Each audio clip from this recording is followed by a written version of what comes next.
எப்படி கட்டினா என்னம்மா? அவனுக்கு நீ தான் பொண்டாட்டி. இல்லைன்னு சொல்லிடுவான் அவன். எம்புட்டு விஷயம் அவனுக்கு நீ பண்ணியிருக்க. அவன் அதெல்லாம் மறக்கலாமா? அவன் ஆத்தா அப்பன் பொண்டாட்டி எல்லாரும் அவனை உள்ள பிடிச்சி போடணும்னு தெரிஞ்சப்போ நீ எல்லாமா அவனை வெளியில கொண்டு வந்த. அதுக்காக எப்பேற்பட்ட பழியை ஏத்துக்கிட்ட. வேற யாருமா செய்வ அந்த காரியத்தை? நன்றி உள்ளவனா இதெல்லாம் நினைச்சு பார்க்கணுமா? அவன் நம்ம அவங்கிட்ட கெஞ்சி தாலி கட்ட வச்சிருக்க கூடாதுமா. இப்படி ஒரு பொண்டாட்டி கிடைக்கணுமா அவன் தான் தவம் இருந்து உன்னை கல்யாணம் பண்ணிருக்கணும். எப்படியோ உனக்கு அவனுக்கு கல்யாணம் முடிஞ்சிருச்சு. திரும்ப திரும்ப நடந்ததே பேசிட்டு இருக்காம சந்தோஷமா சேர்ந்து வாழ்றதுக்கு வழியை பாருங்க. ஆனா ரேவதி இருக்கும்போது சக்தி ரெண்டாவதா எனக்கு கட்டின தாலி சட்டப்படி செல்லாதுல்லண்ண. அந்த கவலையெல்லாம் உனக்கு எதுக்கு? அதெல்லாம் நான் பாத்துக்கிறேன். இல்லண்ண, அது வந்து ஆமா மலரு, நீ அரசியல் தெரிஞ்ச புள்ள. நம்ம கணக்குப்படி எப்படி ஜெயிக்கிறோங்கிறது முக்கியம் இல்ல, எவ்வளவு பெருசா ஜெயிக்கிறோங்கிறதா முக்கியம். நீ எப்போ ஜெயிச்சிட்டமா அந்த வெற்றியை தக்க வச்சுக்கிட்டா போதும். ஆமா மலரு, நீ சாதாரண ஆள்லம்மா. உன் பலம் உனக்கே தெரியல. இத்தனை வருஷமா அரசியல் பண்ற நானே இப்படி ஒரு பிளான் பண்ணி உன் கல்யாணத்தை நடத்திருப்பானான்னு எனக்கு தெரியல. நீ அந்த அளவுக்கு சக்தியை நம்ப வச்சு கடைசியில லாக் பண்ணிட்ட. பிரமாதம். என்னண்ண, குறுக்கு வழியில நான் அவனை கல்யாணம் பண்ணிக்கிட்டேன்னு சொல்றியா? என்னம்மா நீ, நான் அப்படி சொல்லுவேனா? நீ சக்தியை எம்புட்டு நேசிக்கிறேன்னு எனக்கு தெரியாதா? இப்ப நான் சொல்ல வர்றது, இவ்வளோ போராடி அவன் கையை பிடிச்சல, அவனோட சேர்ந்து வாழ முடியாதாங்கிறதான். ஆனா சக்தி வழிக்கு வர மாதிரி தெரியலையேண்ண. அவன் ஒரு நன்றி கெட்ட பையமா. உன் உழைப்ப உறிஞ்சி உன் தயவால முன்னுக்கு வந்தவன். அவனுக்கு அந்த நினைப்பெல்லாம் அவ்வளவு சாதாரணமா வந்துடாது. நீ விட்டா மாட்டிமா. அடி மேல அடி வச்சா அம்மி நகர்ந்துதான் ஆகணும். அவனை மாத்துறது ஒன்றும் பிரச்சனையே இல்லைண்ண. இந்த ரேவதி தான் குறுக்க பிரச்சனையா இருக்கா.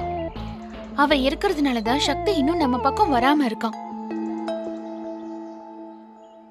அவ மட்டும் இல்லைன்னா எந்த பிரச்சனையும் இருக்காதுன்னு.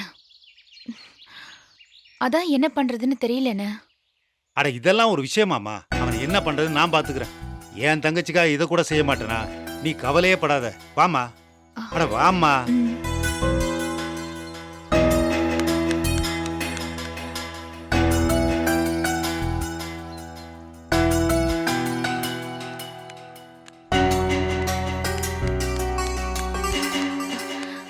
குருவி, ஐயா ஐயா, என்னாச்சு குருவி? ஏன் இப்படி ஓடி வர? எல்லாம் நல்ல விஷயம்தான். என்ன விஷயம் குருவி? சாமி நம்ம பக்கம் இருக்குக்கா. டேய், விஷயத்த சொல்ற. ரேவதி பொட்டி படிக்கலாம் தூக்கின்னு ஊரை விட்டு போயிட்டாங்களாம் ஐயா. இனிமே திரும்பி வரவே மாட்டாங்களாம். டேய், என்னடா சொல்ற? உண்மையாவா? ஆமாங்க ஐயா, இந்த விஷயத்துல போய் நான் போய் சொல்லணும். ரேவதி ஊரை விட்டு போயாச்சு, அவ்வளவுதான். என்னால நம்பவே முடியலையே. அவ தேவையில்லாம பிரச்சனை பண்ணுவா, அவளோட போராடணும்னு நினைச்சேன். ஆனா அவ இவ்வளவு சாதாரணமா விட்டு கொடுத்துட்டு போயிட்டாளே. ஆமாண்ண, ரேவதி இப்படி ஒரு முடிவெடுப்பான்னு நான் நினைக்கவே இல்லை. பாருமா, அவனை நீ உண்மையா நேசிக்கிற. அதான் இந்த சாமியே உனக்கு நல்ல வழி காட்டியிருக்கு. இனி எந்த பிரச்சனையும் இல்லை. இல்லைங்கய்யா, இன்னொரு பிரச்சனை இருக்கு. என்னடா சொல்ற? நம்ம சக்தி குஷ்டு ரோட்ல கலடா பண்ணுகிறாருங்கய்யா. ரேவதி போனது அவனுக்கு தெரியுமா? தெரியுங்கா. போகும்போது ஏதோ லெட்டர் எழுதி வச்சு தான் போய்கிறா. அவ போனதுல இருந்து சக்தி குஷ்டு ரோட்ல கலடா பண்ணுகிறாருக்கா. அவன் எங்க இருக்கான்? நம்ம கட்சி ஆபீஸ்ல தாங்கிறாரு. கூடவே அந்த பூசாரியுங்கிறான். என்னம்மா அவன் எவ்வளவு சொன்னாலும் கேட்க மாட்டானா? இவனை அடுத்தடுத்து உயரத்துக்கு கொண்டு போகணும், அரசியல்ல ஒரு பெரிய எதிர்காலத்தை உருவாக்கணும்னு நான் எவ்வளவு பாடுபட்டு இருக்கேன். இவன் என்னன்னா குடிச்சிட்டு ரோட்ல மானத்தை வாங்கிட்டு இருக்கான். இவனை இப்படியே விட்டா சரியா வராதுமா. ஒரு எட்டு போய் பார்த்துட்டு வந்துடுறேன். நானும் வரேண்ண. வேண்டாமா, நீ எதுக்குமா அங்கெல்லாம்? ப்ளீஸ்ண்ண, நானும் வரேன். சரி வா.